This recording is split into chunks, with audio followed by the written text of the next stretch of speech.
Hello everyone! This is Jane of MG Digger TV, and this is my story.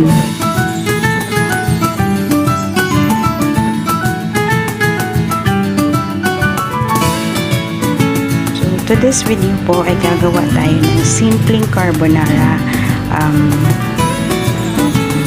pasta. So, ito lang po yung mga sangkap ko. I have here the KNORR. Ito yung ilalagay ko kasi since lang ito yung available ko dito. Then we have the hotdog. Lagyan ko siya ng hotdog instead of mushroom kasi ayaw ng mga pamangkin ko ng mushroom. So I have the ham and I have here the 400 grams na pasta. So, and yung pork ko is ito. Ano ko pa kasi na-frozen siya. So, here, yan, nagpakulo na ako ng water para sa para sa pasta natin. So, una lang itong gagawin is yung pasta talaga natin para at lagyan ko siya ito ng konting salt para sa pasta natin. Okay? Lagyan ko niya ng konting salt. Pag kumukulo na siya, ilalagay ko na yung pasta. So, yan, lagay tayo ng konting salt sa ating water before natin i-add yung ating pasta. Wait lang natin ito mag-boil. After that, i-add na natin yung pasta natin, okay? So, wait lang natin for a couple of minutes para mag-boil down ito. Pag-boil dito, ma-boil na to, and then we'll add in the pasta.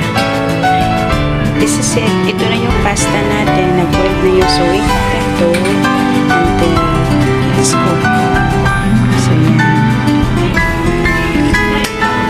Then, kung mag-cook kayo ng i-stir nyo para hindi siya hindi dikit sa ilalim.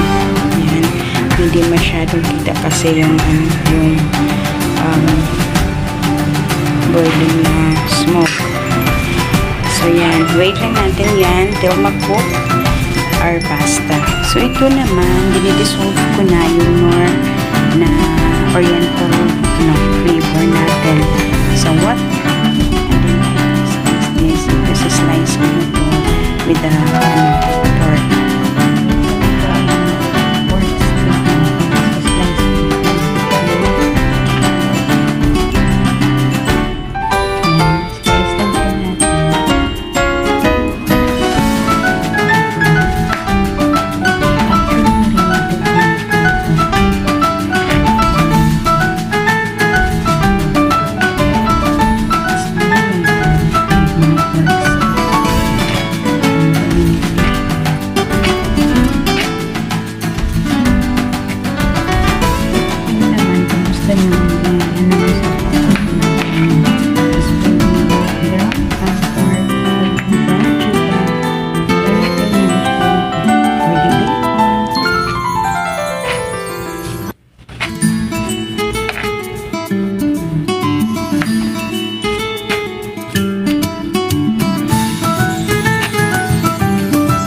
So, wait lang natin muna. Bisit na muna natin ito. Kasi yan ito. Medyo ano na po siya. Ito natin natin. Let's add in the garlic. At saka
couple of minutes. Ayan. Wait lang natin siyang mag-boil na. Mag-add na tayo ng cream na siya. Medyo nag-thicken na yung sauce natin. Okay na siya. So, add ko na yung cheese ko. Pressed cheese ko.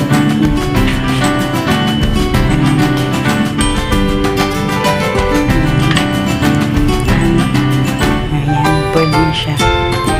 Tsaka let's add in our cream. Yan. Depende na po sa inyo yan kung gaano karami po yung cream na ilalagay ninyo. Kasi nasa taste naman po yan. So, i-ano lang po natin ang sauce natin. Yan na siya.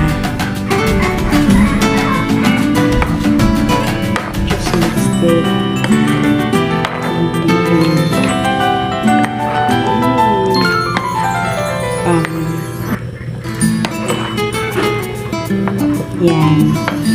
So, it's creamy na. Creamy na the sauce for our carbonara. Let's taste it na.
for watching. Don't forget to like, subscribe, and hit the notification bell para updated po kayo sa next videos natin. God bless!